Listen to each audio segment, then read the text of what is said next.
Alright, what's up guys? My name is Zach and today I am driving a 1997 Honda Stepwgn.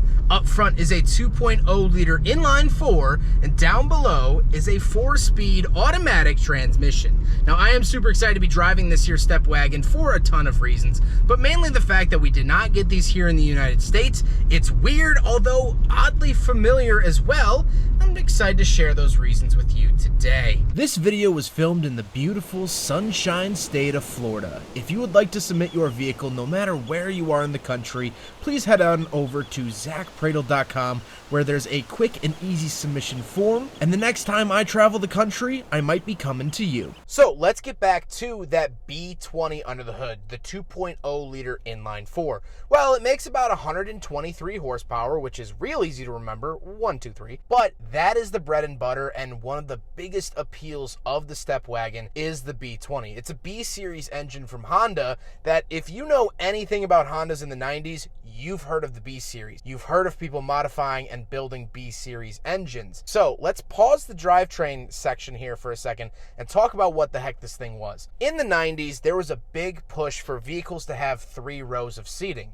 I reviewed a Subaru Domingo, and that was Subaru's attempt at introducing a rushed 3-row vehicle to the market. Well, this was Honda's attempt. They wanted to maximize seating, but minimize the amount of cost they would have to put down in order to build a vehicle like that. So they took their Honda Civic, their bread and butter, beautiful vehicle, chopped it up a little bit, made it a little longer, slapped a minivan body on top of it, and called it a day. That's why it shares a lot of parts with the Honda Civic, and that was a big appeal. And the crown jewel of it all was that B20. It's easily modifiable, it's very, very reliable, and Honda guys know how to work this engine inside and out, and that is a beautiful thing. However, that also led to tuner culture. That's why this has a carbon fiber shift knob. That's why it has a body kit. That's why it has lowered suspension, because it's really a Civic that's a little longer, and so people take advantage of that. Like I said, paired to it, 4-speed automatic, I do think that it's decently smooth. It's a 4-speed auto from the 90s. What do you want from me? Last but not least, of course, because it is based off the Civic, it is front-wheel drive. So how does it feel to actually drive the Stepwgn? It's a minivan. If you've driven a first or second gen Honda Odyssey, you know what's going on here. And that's pretty much what this vehicle really is, although it has the CRV drivetrain. Visibility is really good. It's light, it's nimble, it's decently fun. It is what it is. With that stuff out of the way, let's talk about the interior. Well, in front of me, the gauges are almost directly pulled out of the CRV of the same era, the USDM CRV. If you've driven any 90s Honda product, you've seen these gauges before. Off to the left is the tachometer, in the center is the speedometer, and off to the right is my coolant temperature and fuel. On the steering wheel, I don't get anything besides it says Stepwgn, which I think is really cool. And off to the right, I have my climate control vent and power mirrors. I also get my window switches down below the power mirrors, which is a weird touch. I don't know if I've ever seen window switches in this particular location, but here they are. Now, they did that to save space over on the door card to hopefully give the driver a little bit more room. Moving into the center, I have an aftermarket radio off to the left and a cubby off to the right. Then I have 3 symmetrical vents, my hazard switch and rear defrost, and then I have my climate controls. Fan speed off to the left, temperature to the right of that, and where to send it to the far right, as well as recirculating an AC, which I find it hilarious that they use like a box truck image for the recirculating. I know this thing is chunky, but box truck's a little bit of an exaggeration. To the left of all of that, I have a Japanese button that I have no idea what it does. If anyone would like to translate it, please be my guest. Down below, I have the ashtray, cigarette lighter, and pop-out cup holders. So we will do a big freaking bottle test here in the Honda Stepwgn. And unfortunately, predictably, with any gimmicky cup holders, they usually don't work. So, unfortunately, the Stepwgn does indeed fail the big friggin' bottle test.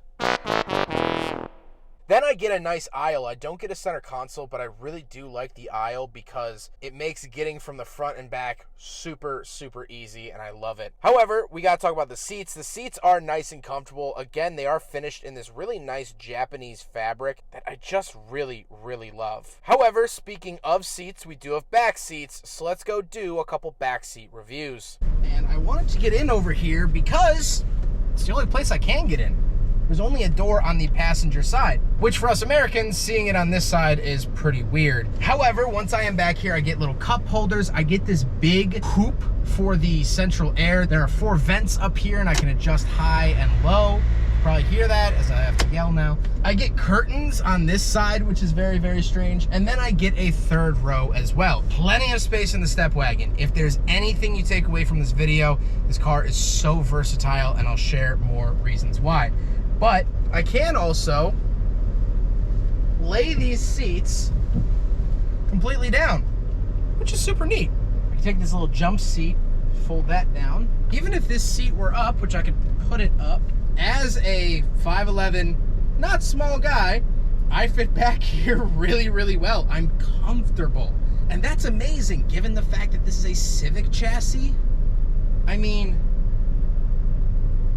fantastic. Really, really great.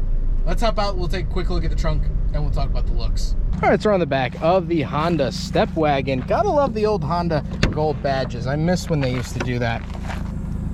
So once we are back here, kind of fun that these get actual pockets around the back. You could store stuff, and of course, plenty of storage space down below. Get a little light.